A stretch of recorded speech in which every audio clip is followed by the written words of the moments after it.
Stand clear of the closing doors, please. Welcome to Subway Sports Talk. My name is Peter Kennedy, and I'm your host. Thank you so much, as always, for listening to SST on Apple Podcast app, Spotify, and now on YouTube. We got some baseball to talk about. We also got some football to talk about because, people, it's August 17th now as you listen to this or beyond, and football is knocking at the door. Hard Knocks started. That's always the initial, like, oh my God, it's here moment for myself. That's here. Preseason games are here. Fantasy drafts are arriving if you didn't start already. And that means it's time to talk football. But first, we got some baseball to talk. And of course, first time, long time, Pat Boyle. What's up, my guy? It's been a minute. It has been a minute, dude. I mean, we're going to start kicking up here, though. I know you and I are getting ready to run it back for another exciting season of football on SST, talking Jets and Giants, talking national weekly bets. So I'm chomping at the bit, man, 2 times a week, getting ready to talk some football. I am ecstatic. I cannot wait. And you know what? In the past, like 2 or 3 days, we've had like 75 degrees in our area over here in the Hoboken, Jersey City, greater New York area, whatever. And it just reminded me, give me that little taste of fall Sunday where you got nothing else to do but just loaf around on the couch and watch football. Oh man, I am ecstatic. I'm not trying to rush summer too much, but I am ready for some football. I'm getting into the fantasy. I'm getting into my predictions and all that jazz. It's here, baby. It's right around the corner. Yeah, no, I got some time next week down the shore with the family. But once that hits, once that's over and it's the last week of August, I mean, it's full gear ahead. And I know we got some exciting seasons going on right now with the Yankees and the Mets. Maybe not so much over the last week or so for the Yanks and the Mets, you know, back-to-back disappointing nights in Atlanta with a couple of injuries, which we'll talk about in a minute. But for the most part, I mean, these teams are still World Series contenders. So that, coupled with the fact that the Giants and the Jets are nowhere near playoff contenders, at least in my mind, which we will also talk about, you know, not necessarily as jacked up for New York football, and we really haven't had any reason to be in the last couple of years, but just football in general, especially on a national scope, I can't wait. And I'm really going to start to feel the full weight of it. As you said, Hard Knocks. We're seeing football on TV with preseason football now. We're almost there, man. We're right around the corner. Yeah, and with the NFL in general, I've said this before, I'm as much of an NFL fan as I am a Giants fan. Like, I can't say that about MLB at all. I'm a much bigger Mets fan than I am an MLB fan. I would even say I'm a bigger Yankees follower than I am an MLB follower, even though I'm not a Yankee fan. I don't particularly root for them, obviously. I don't root against them that much either. Whatever, you get it. NFL is the unique thing where I care about the league possibly more than I care about my own team. That's how much of a stranglehold they have on people like you and I between gambling, fantasy, the pure action entertainment that we get Sunday, Monday, Thursday. It's just a beautiful thing. And the great thing, too, with baseball and football being at the same time towards the end of the year there, you can kind of work both. You kind of get the best of both worlds there. Tuesday, Wednesday, Thursday. Well, Thursday's a little hybrid, I guess. Friday, Saturday, you get your baseball fixes in. Sunday, you lock in for football. You watch your Mets. You watch your Yankees. You can't ask for much more. But, Pat, we're going off on the tangent too much. We're off the rails a little bit. Let's reel it back in because this will be a little bit of a shorter episode. That's par for the course for us, though. It is, and it's been a while, so it's even more par for the course. But we'll talk Mets and Yankees, and then we'll talk some Jets and Giants. Maybe I'll ask you a quick off-the-cuff question about a random NFL team or an NFL at large question. But that's the game plan. So, Pat, I do want to ask you first, though, because this will set the tone kind of for me with this Mets and Yankees conversation. You and I have both been at the Fan and CBS Sports Radio recently. I was there twice this past weekend. You're there more often than I am, so you've been there a bunch and at CBS Sports Radio. What's the pulse? What's the big thing that you're hearing that kind of gets you going, right? Like, because you're not a Yankees fan. You watch the Yankees as much as most fans, I would say. You understand the team as much as most fans, but you're not living and dying with every pitch because it's not your team.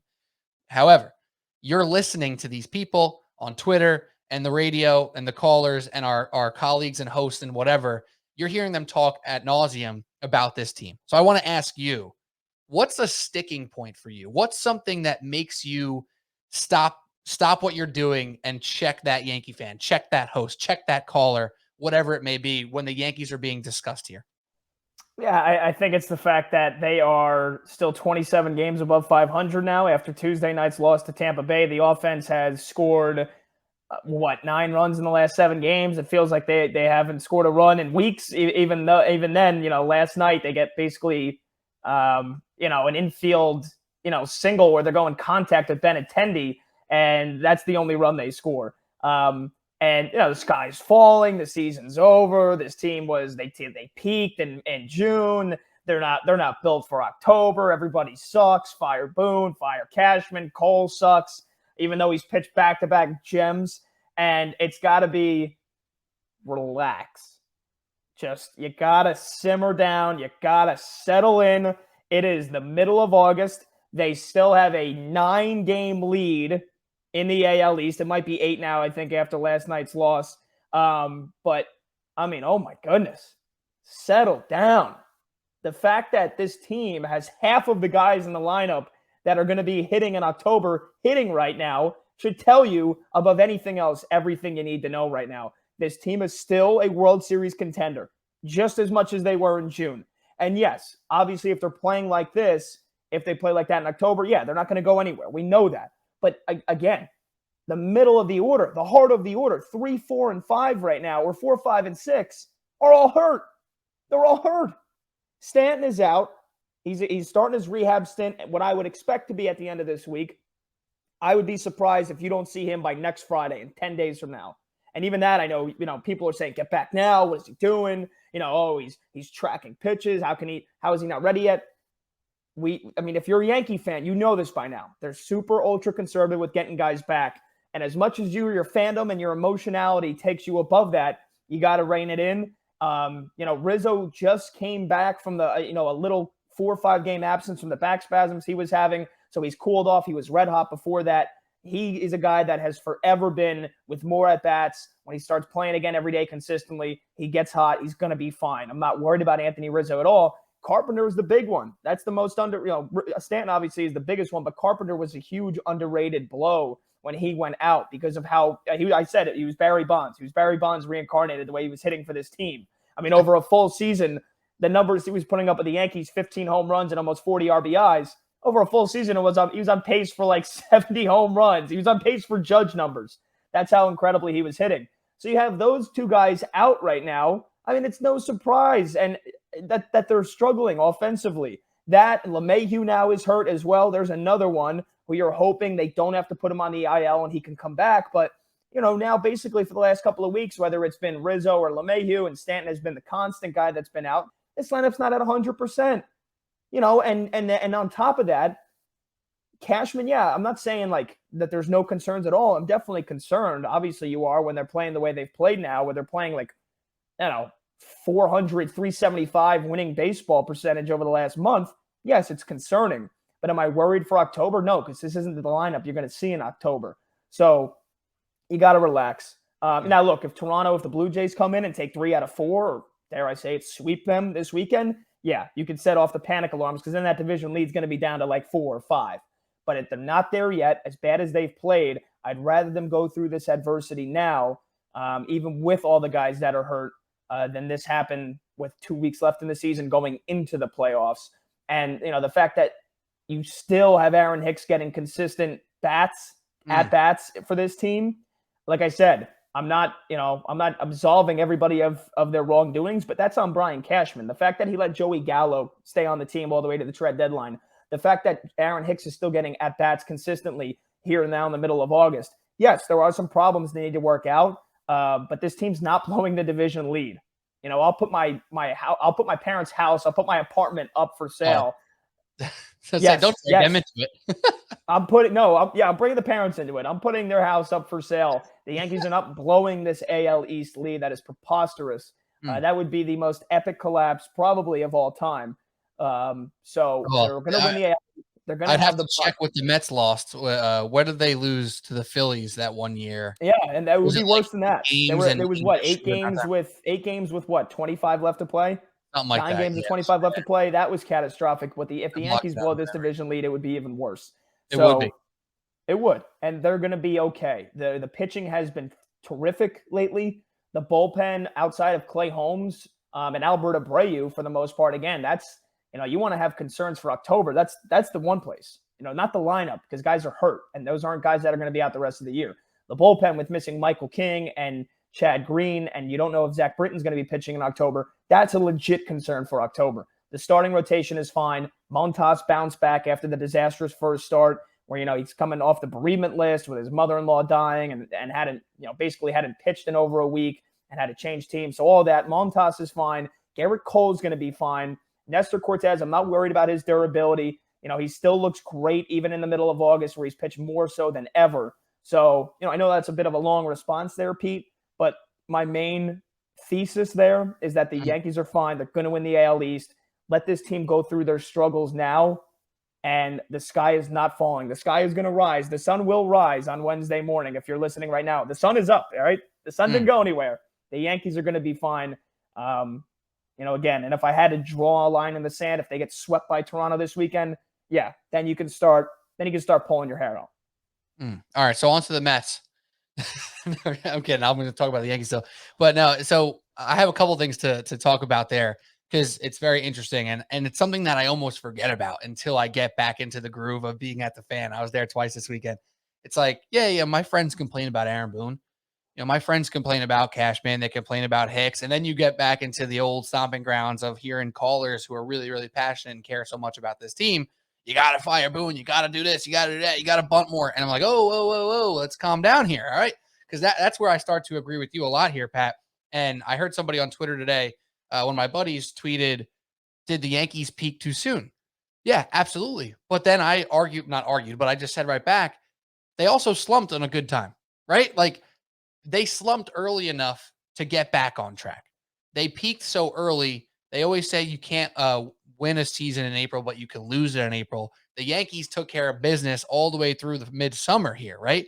They had a bad streak. They're having a bad streak. They're still playing ugly baseball right now. But like you just said, the injuries, all that stuff is super legit. It's not a reason to feel bad about your chances once you get healthy. It's a reason to get nervous that you're not going to get healthy, right? So if your concern is these guys actually coming back, because Stanton's had issues over his career, or Rizzo's getting older, or LeMahieu's getting older, sure, that's a thing, but we don't really know the truth in that, right? So if you're looking at what we know and what we know about these injuries for the players who are supposed to come back, there's reason to get comfortable and to say, okay, let's keep this lead here, 9-10 games of the Rays and the Blue Jays.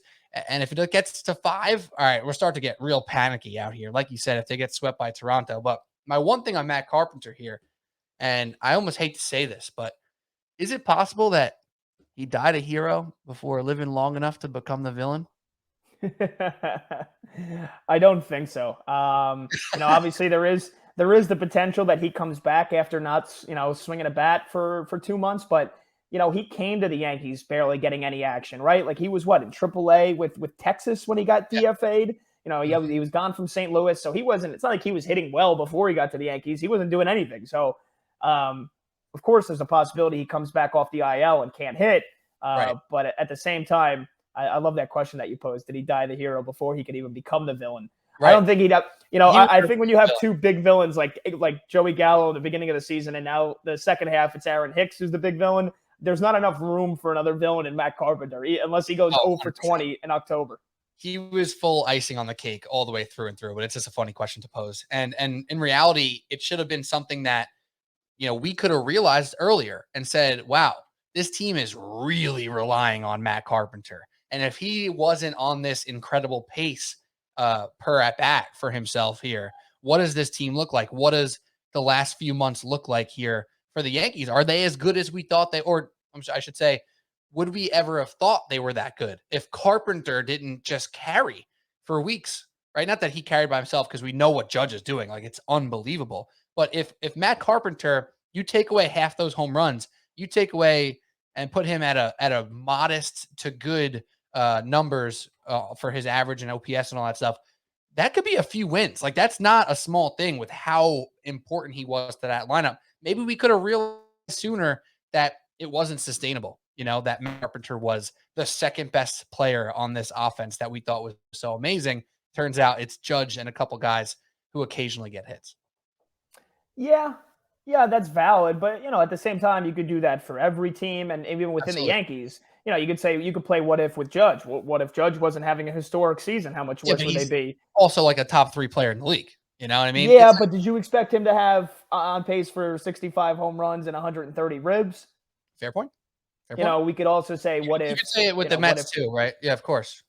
yeah, You what say if it with Alonzo, every team. what if Lindor was having the same season he was having last year? What if Jeff McNeil didn't come back to being Jeff McNeil this year? So I mean, you could play what ifs, and I look to the fact that now the Yankees are going to be without Giancarlo Stanton from the time he left to the time he comes back for a month and a half. They've missed Rizzo for a couple of spurts, and look at the guys that have underperformed so badly. Look at how Gleyber Torres has been so up and down this year. Look at how Josh Donaldson has been so up and down this year. You could say that those guys should be having better seasons than they are. So yeah, again, Carpenter's a huge blow to this team, but I don't want to get too far down in the minutia of, okay, the Yankees could be even worse if not Of course. for Matt Carpenter, if not for this guy or that guy. I look at the fact that the team they had coming into the year and the team they have now, when healthy, is exponentially better. If they're still rolling out Joey Gallo and Aaron Hicks every day, then we got a problem. But they've definitely made improvements, bringing in Benintendi, getting Trevino even right before the season began. If we had a full season of Kyle Higashioka, he'd be really worried about this team, this offense, and the catching. Absolutely. And you know what? Don't speak too fast on my boy Joey Gallo over there hitting some home runs out in LA. Can you believe that? I mean, it's honestly one of the more obvious things that's happened. That he left the Yankees and hit a couple home runs, and like his average is above 200, and it's just like classic. It's so classic, and somehow Yankee fans turn that into like a positive for themselves. Oh, like we're so special that this player couldn't handle us. Like, okay, whatever. I don't really care. Like whether that's true or not, I can't argue for or against it. Gallo was freaking terrible for the Yankees. I get it, but now he's in LA just hitting home runs again, and it's hilarious. It makes me laugh.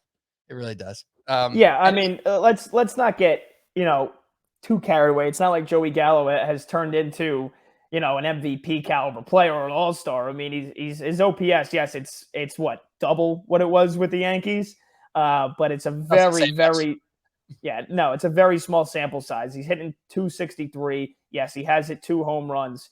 But that's the enigma. We look back at Sonny Gray. You look back at other players. It was never going to work out in New York for Joey Gallo. It was never going to work out in New York with Sonny Gray. They went to other places and they performed better.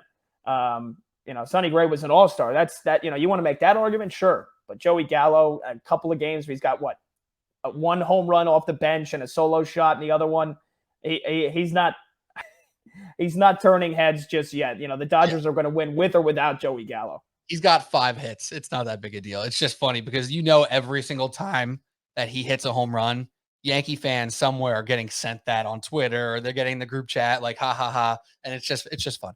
That brings it back to the whole argument, like how much he was, crushed by boos. Like, dude, rightly so. Like, did you really expect when you're going up there striking out 50 times and 65 at bats in a 1 month span? Did you really expect fans to not boo you? And now that you have a very small sample size of success with another team, like they're not going to cheer you on. It's a clown show with him. And his comments, it just feels so great to have people cheering for me. Yeah, New York would have cheered for you if you actually fucking did anything. They really wanted you to do good, man. They weren't rooting against you from the beginning. It was after you sucked when they started turning against you. That's it. You know what? Actually, do you watch the show The Boys, by the way? I do. You do? Okay. So now with your new hair, you're giving me some Homelander vibes. I think you could pull it off. I got some Homelander vibes from you right now. That's like live long enough to become the villain. Maybe I'm becoming the villain now. Yeah, I just saw that with Joey. Thinking of Joey Gallo's weird comments, I just saw you right there with the blonde hair now, and I just felt some Homelander over there. Not that you look like a psychopath. You don't. But if you wanted to try to manipulate your face to look psychotic, you'd pull it off. And if I want to start lasering people's faces off, you think I could train myself to do that? Perhaps. If I believe hard enough, if Joey Gallo believed hard enough, he could hit 300. If I believe hard enough, I could become Homelander. There we go. That's a breakdown right there. But let's move on and talk some Mets here, because I think the point is here for the Yankees. We got it. We understand they suck right now. They're playing bad baseball. That's not the team that it's going to be in 2 to 4 weeks. And there's time to figure it out. As long as that Division lead doesn't go below 5. Let's keep the panic button aware, but we won't hit it yet. Yeah. And one more thing too, what can you do? Like, I'm not just saying the team should just sit there and expect to break out of a slump. They've got to do something. So Estevan Florial, I think, is going to get called up. In terms of actual solutions, yeah, Florial is going to get called up. I think probably as early as today, Wednesday, if not by Thursday, he's going to get some at bats. I think we've hit the breaking point with Aaron Hicks. Him sitting last night and having Marwin Gonzalez play was the first step. Marwin Gonzalez is not doing anything to keep himself in the lineup. So I think Florial is going to get the call up. I know he's been called up a couple of times here and there in the past. Didn't really, pop people's eyes open, but he's played well in AAA. The Yankees need to do something. So he's going to get called up. In terms of Peraza or Volpe, those guys are shortstops and shortstops only. Kiner Falefa is not a huge issue on this team, and he's hit really well all of a sudden now in the last week or so. He's basically got all their RBIs over the last week and a half.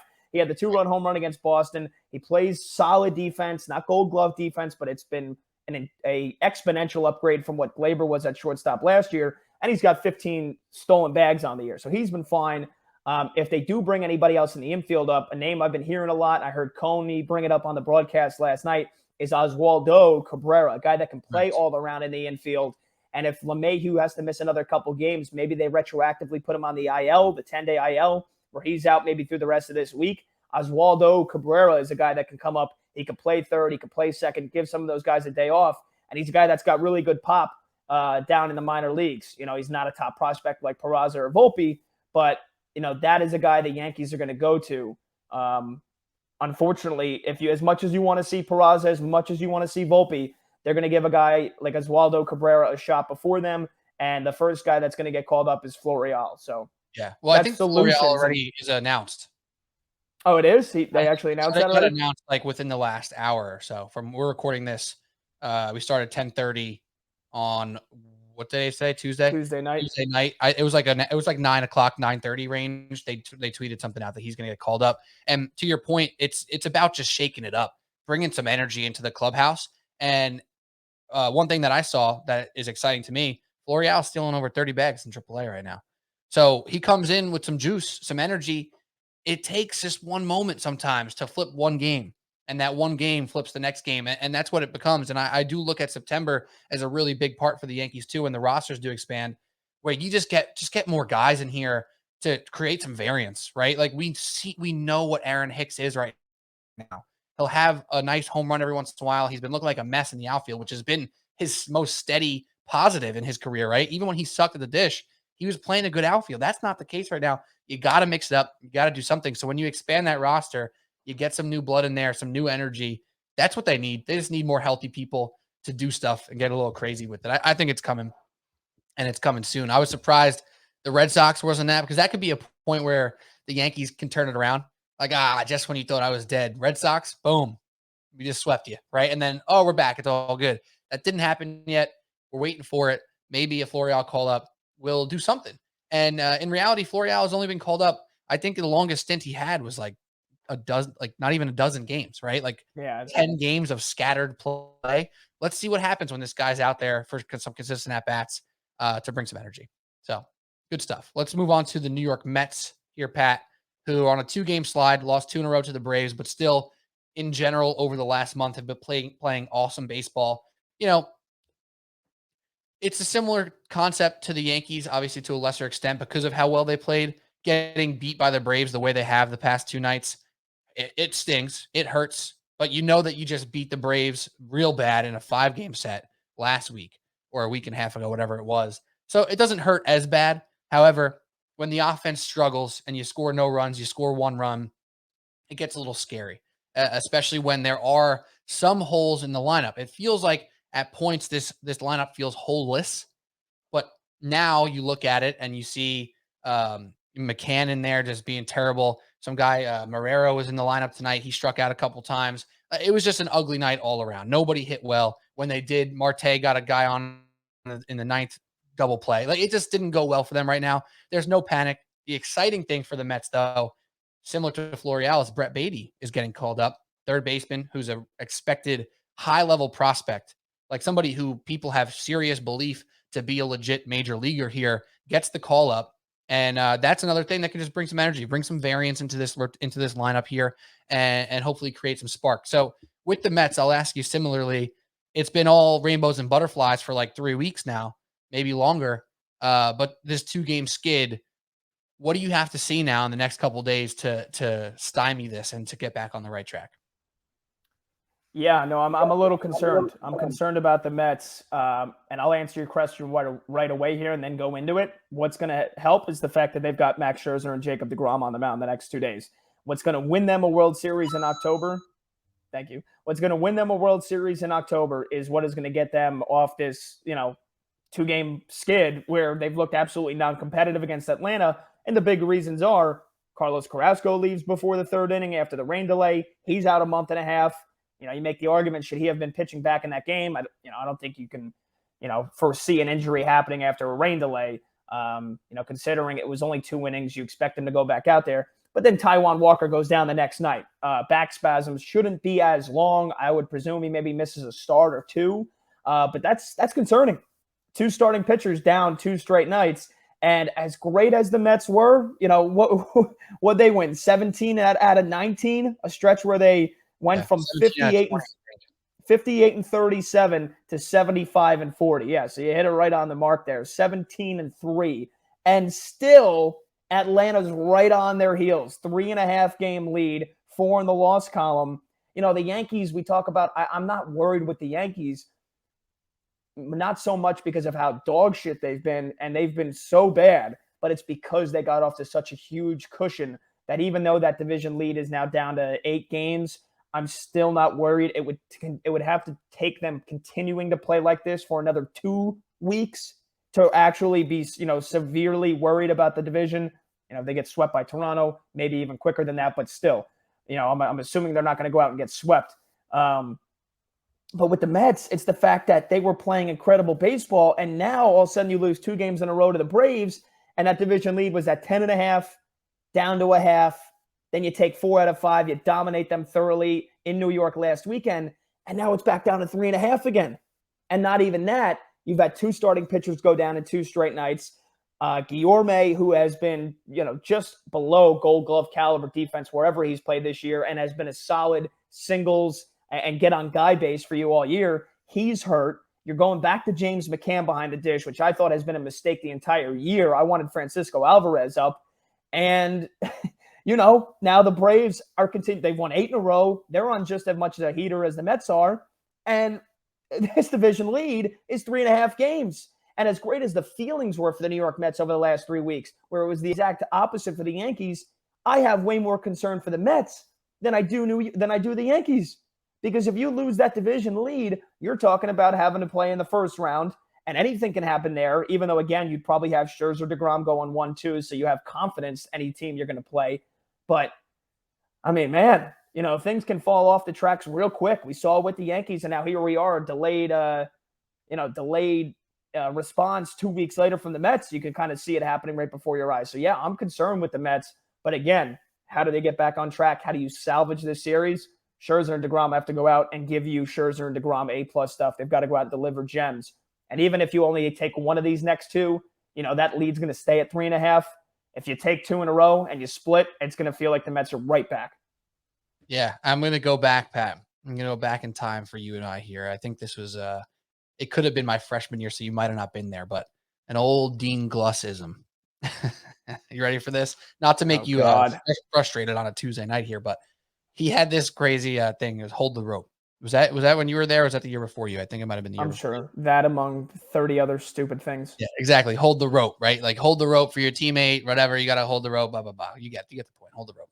And it felt like with the Carrasco and Taijuan Walker injury, that those 2 guys who pitched really well this year were just holding the rope. They were holding on for dear life. Scherzer and deGrom come back and are back, and now they have the rope. And all of a sudden, Carrasco and Taijuan Walker just fall back and die. Like they just let go of the rope. Like, oh, thank God you guys held it for a little bit there. So they're out. And it hurts. And Bassett's there too. Bassett's been holding all along. But that's what it felt like, right? Those 2 guys go down as soon as deGrom and Scherzer get back and are really kicking. And it's like, of course, right? Like you can't have all the nice things at once here, Mets fans. As soon as you take 4 out of 5 from the Braves, they haven't lost since. They've won 8 in a row. They're right back. We have 2 more with the Braves here, and then 4 with the Phillies, 2 with the Yankees. That's a big week coming up. Big week coming up. And again, now people wanted to downplay the Subway Series. And when I say people, I mean Yankee fans, because Mets fans were hyped about it. This next one coming up in a week and a half here, or whatever, a week from now, it's big for both teams. It's going to be very big, and the energy is going to be awesome. And we do have scheduled right now Scherzer and deGrom on the mound for the Mets. So it should be very exciting. So it was just interesting how that broke down here. And I'm hoping Carrasco and Walker are back, soon enough. We shall see, obviously. But to your point here with this offense, Guillorme has been such a steadying force. Now Baty comes in. That could be a move that works out in their favor, bringing the energy, the whole nine, like we talked about. I want to ask you, is there a world where if the Baty thing goes well, that makes them more likely in September to pull the Alvarez card? If Steve Cohen is the guy who he says he is, who's all about winning, all about taking the risks and all that stuff, if the Baty thing goes well, does that make it more likely, Pat, for them to pull the Alvarez trigger? Yeah, absolutely. Absolutely. I mean, I think that shows faith and trust in the scouting department, in the minor league system, in your farm system, that you've got guys that have been raking in the minor leagues. Brett Baty has been raked all year in Double-A. He's only played a handful of games in Triple-A. Hasn't hit a home run, but I mean, he's hitting in a short stint in 6 games. He's hitting 364 with an 825 OPS. So the kid can rake, and that's a left-handed bat too. I feel like you can never have too many left-handers in your lineup. So that gives you another option. He's going to be, a downside defensively compared to the guys they throw out there. But I mean, if it's Devin Marrero, who is solid defensively but can't do shit at the plate, versus Brett Baty, you take Brett Baty. And, there's so much impatience when we talk about the sports talk radio world, the industry we're in. You bring it to the podcast world, we try to rationalize, but most of the time, nobody wants to hear rationalizations. Nobody wants patience. You want these guys up. I wanted Francisco Alvarez up rationally and irrationally 2 months ago.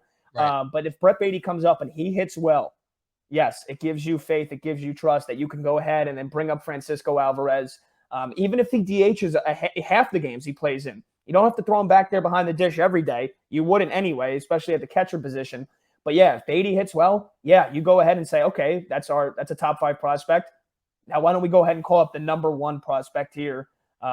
Because I just don't see a spot ever where James McCann, Nito, or dare I say it, Patrick Mazeika, or even Michael Perez, who had a nice game defensively last night as well, where those guys are ever giving you anything offensively October.